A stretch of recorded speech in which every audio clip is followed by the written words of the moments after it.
आइए आज देखते हैं कृषि। कृषि भारत का एक प्रमुख पेशा है, बहुत बड़ा रोजगार है। भारत की अधिकांश जनसंख्या कृषि पर निर्भर करती है और हम सभी कृषि से भली भांति परिचित हैं। इस कृषि के बारे में ही कुछ और अध्ययन करना है। तो सबसे पहले हम लोग जाने कृषि क्या है। कृषि एक प्राथमिक क्रिया है। कृषि एक प्राथमिक क्रिया है जिसमें भूमि के किसी भाग या भूभाग कह सकते हैं की जुताई कर विभिन्न प्रकार की फसलें उत्पन्न की जाती है। विभिन्न प्रकार की फसलें उत्पन्न की जाती है। कृषि क्या है? कृषि एक प्राथमिक क्रिया है। इसके अंतर्गत भूमि के किसी भाग पर या भूमि के किसी छोटे से भाग पर जुताई करके विभिन्न प्रकार की फसलें उत्पन्न की जाती है। आइए कृषि का देखते हैं प्रकार। इसमें कृषि के कई प्रकार हैं जिसमें कुछ का यहां पर वर्णन किया गया है। पहला है प्रारंभिक जीविका निर्वाह कृषि। जीविका निर्वाह, प्रारंभिक जीविका निर्वाह। जीविका मीन्स जीवन यापन के लिए। वैसी कृषि जिसका उद्देश्य अपनी जीविका, अपने जीवन के लिए आवश्यक आवश्यकताओं की पूर्ति करना होता है।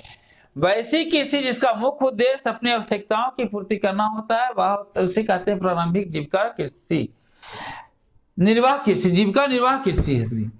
जीविका निर्वाह माने जीवन यापन करने वाला कृषि। यह कृषि शहरों से दूर गांव में पाई जाती है, मुख्य रूप से आदिवासी क्षेत्रों में पाई जाती है। इस प्रकार की कृषि की सबसे बड़ी विशेषता यह है कि इसमें खाद और उर्वरक का उपयोग किया जाता है। खाद और उर्वरक का उपयोग न करने के कारण उत्पादन तो कम है, परंतु जो उत्पादन होता है वह शुद्ध और सही होता है, जैविक होता है। इसी के अंदर में आता है झूम कृषि। झूम कृषि भी इसी के अंतर्गत आता है। झूम कृषि भी एक ऐसी कृषि है जो प्राचीन काल से चली आ रही कृषि है। झूम कृषि यानी प्रारंभिक जीविका निर्वाह कृषि को ही झूम कृषि कहा जाता है। इसके बाद इसका दूसरा भाग दिया हुआ है यहाँ, गहन जीविका निर्वाह कृषि। गहन जीविका कृषि, गहन जीविका कृषि वैसी कृषि जो जीविका को चलाने के लिए, जीविका अर्थात जीवन यापन के लिए जो कृषि की जाती है और वह कृषि गहन रूप से की जाती है। गहन माने एक साल, 2 या 3 साल फसलें उगाए जाना, यह गहन कहलाता है। हम लोग प्रारंभिक जीविका निर्वाह कृषि में साल में 1 या 2 फसलें उगाते हैं, लेकिन गहन जीविका निर्वाह कृषि में 2 या 2 से अधिक फसलें एक साल में उगाई जाती है। यह कृषि वह क्षेत्र में होती है जहां जनसंख्या अधिक और वहां कृषि के लिए क्षेत्रफल कम होते हैं, वहां पर ये गहन जीविका निर्वाह कृषि किया जाता है। इसके बाद कृषि के प्रकार आ गए हैं वाणिज्यिक कृषि। वाणिज्यिक कृषि क्या होता है? वैसे कृषि को वाणिज्यिक कृषि कहा जाता है जिसका वाणिज्यिक कृषि वैसे कृषि को कहा जाता है जिसके उत्पादन का मुख्य उद्देश्य नगद आय प्राप्त करना होता है। यदि नगद आय प्राप्त करने के लिए जो कृषि की जाती है उसे वाणिज्यिक कृषि कहा जाता है। इस प्रकार की कृषि में रबर की कृषि की जाती है, चाय कॉफी की कृषि की जाती है, तंबाकू की कृषि की जाती है। इस तरह से कृषि की जाती है। इसका उद्देश्य नगद आय की प्राप्ति करना होता है।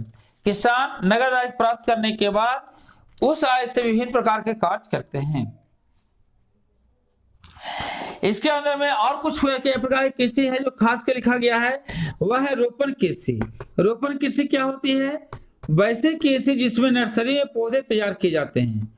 नर्सरी में पौधे तैयार करके उसे फिर से उखाड़ करके उचित दूरी पर लगाया जाता है, वैसे कृषि को रोपण कृषि कहते हैं। हमारी धान की कृषि भी एक रोपण कृषि का उदाहरण है। रबर की कृषि, कॉफी की कृषि, क्या चाय कृषि, ये सभी रोपण कृषि के उदाहरण हैं। इसके अलावा और भी कृषि आ जाते हैं हम लोग को। बागानी कृषि वैसे कृषि जिसमें मुख्य रूप से फलों को उगाया जाता है। यदि मुख्य रूप से फलों को उगाया जाता है तो उस प्रकार की कृषि को बागानी कृषि कहते हैं, नहीं बागवानी कृषि कह सकते हैं उसे। हम लोग कृषि से बहुत प्रकार की फसलें उगाते हैं, बहुत सारी चीजें उत्पन्न करते हैं, जैसे धान है, गेहूं है, मक्का, ज्वार, बाजरा। इसमें से कुछ चीजों के बारे में हमें पढ़ने के लिए दिया गया है, वह है आपको चावल के बारे में पढ़ना है। चावल क्या है? चावल का उत्पादन, चावल मीन्स धान का उत्पादन। धान का उत्पादन उसी क्षेत्र में होते हैं जिस क्षेत्र में दोमट मृदा होती है। दोमट मृदा होती है, तापमान 25 डिग्री सेल्सियस के आसपास, वर्षा लगभग 100 सेंटीमीटर के आसपास होती है। ये सब भौगोलिक दशा है। तो धान की कृषि या चावल की कृषि के लिए भौगोलिक दशा लिखने की जो बात आएगी तो लिखेंगे उच्च तापमान लगभग 25 डिग्री सेल्सियस, उच्च वर्षा लगभग 100 सेंटीमीटर और जलोढ़ मिट्टी का होना आवश्यक है। गेहूं के लिए 75 सेंटीमीटर से अधिक वर्षा, शरद ऋतु, पकने के समय खुली हुई धूप ये आवश्यक होती है। इस तरह से बहुत सारे चीजों के बारे में दिया हुआ है। आज सारे के भौगोलिक दशा को यह पढ़ लेंगे, साथ साथ कहाँ उत्पादन होती है, इसके लिए मुख्य उत्पादक राज्य कौन से हैं, ये सब देख लेंगे। आते हैं अखाद्य फसलें। अखाद्य फसलें वैसे फसल जिसको खाया नहीं जा सकता। जैसे खाया नहीं जा सकता वो कौन है?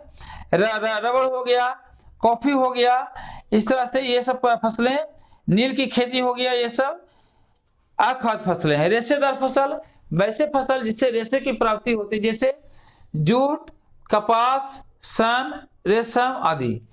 इन सब से विभिन्न प्रकार के सामान बनाए जाते हैं, सामग्री बनाए जाते हैं। प्रौद्योगिकीकरण और संस्थागत सुधार। प्रौद्योगिकीकरण हमारे देश में प्रौद्योगिकी तेजी से बढ़ रही है, लेकिन बढ़ती हुई प्रौद्योगिकी के कारण जहां कृषि कार्य आसान हो चुका है, वहीं दूसरी तरफ कृषि पर एक संकट भी उत्पन्न हो रही है। फैक्ट्रियों, कल कारखानों के विकास से कारण, सड़कों के विकास से कारण कृषि जो भूमि नष्ट हो रही है, और नष्ट होने की स्थिति में हमें आने वाले समय में उत्पादन के लिए कृषि लायक भूमि नहीं बचेगी, और जब भूमि नहीं होगी तो अन्न का उत्पादन नहीं होगा, फिर लोगों को खाने की भी समस्या उत्पन्न हो जाएगी। इसके बाद इसी में हम लोग को एक और है शस्य प्रारूप। शस्य प्रारूप क्या होता है? शस्य प्रारूप 3 है। एक है आपको रबी, शस्य प्रारूप रबी है, खरीफ और जायद। 3 तरह के शस्य प्रारूप हैं। शस्य प्रारूप में क्या होता है? हरा, शस्य में हरा भरा। हरा भरा रूप 3 अवस्था में होती है। एक रबी की अवस्था में होती है, एक खरीफ की और एक जायद। रबी की अवस्था कब होती है? यह पूरे ठंड के माह में होती है, खरीफ वर्षा के माह में, और जायद ग्रीष्म ऋतु में होती है। और इससे जो जुड़ा हुआ है जो फसलें होती है इसमें रबी शस्य में होती है, उसे रबी फसल कहते हैं।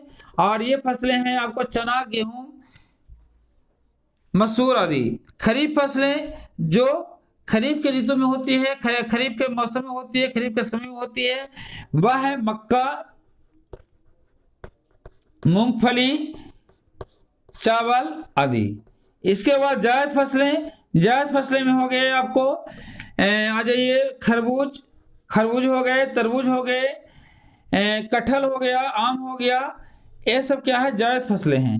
फिर से एक बार देख लें, रबी फसल वे फसल जो ठंड के मौसम के प्रारंभ में बोई जाती है, ठंड के अंत में काट ली जाती है। खरीफ फसल जो वर्षा के ऋतु के प्रारंभ में बोई जाती है, वर्षा ऋतु के अंत में काट ली जाती है। जायद फसलें जो ग्रीष्म ऋतु के प्रारंभ में बोई जाती है, ग्रीष्म ऋतु के अंत में काट ली जाती है। इस तरह से इसमें एक और चीज पढ़ने हैं, वो है खाद्य सुरक्षा। खाद्य सुरक्षा का मतलब अर्थ होता है खाने पीने की वस्तुओं की उपलब्धता करना। हमारे देश में हर हमेशा चावल का उत्पादन नहीं होता, हर समय गेहूं का उत्पादन नहीं होता, हर समय मक्का के उत्पादन नहीं होता, हर समय हर प्रकार की सब्जियों का उत्पादन नहीं होता। इसलिए सालों भर सभी को भोजन उपलब्ध होता रहे, भोजन तो सालों भर सबको चाहिए, इसलिए खाद्य सुरक्षा का कानून बनाया गया। इसके अंतर्गत खाने पीने की वस्तुओं को सुरक्षित रखा जाने लगा। तो खाद्य सुरक्षा के तहत हम लोग खाने पीने वाले वस्तुओं को संरक्षित करते हैं। संरक्षित करने के लिए हम लोग को शीत गृह बनाते हैं, शीत गृह में रखते हैं उसे विशेष सुरक्षा प्रबंध के द्वारा। तो इस पाठ के हम लोग लगभग सभी मेन बातों को बता दिए हैं। बाकी सब सारे पाठ को पूरे अपने तरह से पढ़ेंगे। कुछ क्वेश्चन भेजे जा चुके हैं, बाकी कुछ क्वेश्चन का आंसर अपने से आप लोग लिख करके और इस पाठ के सारे प्रश्न उत्तर को हल करेंगे। All the best Vishesh, thank you very much.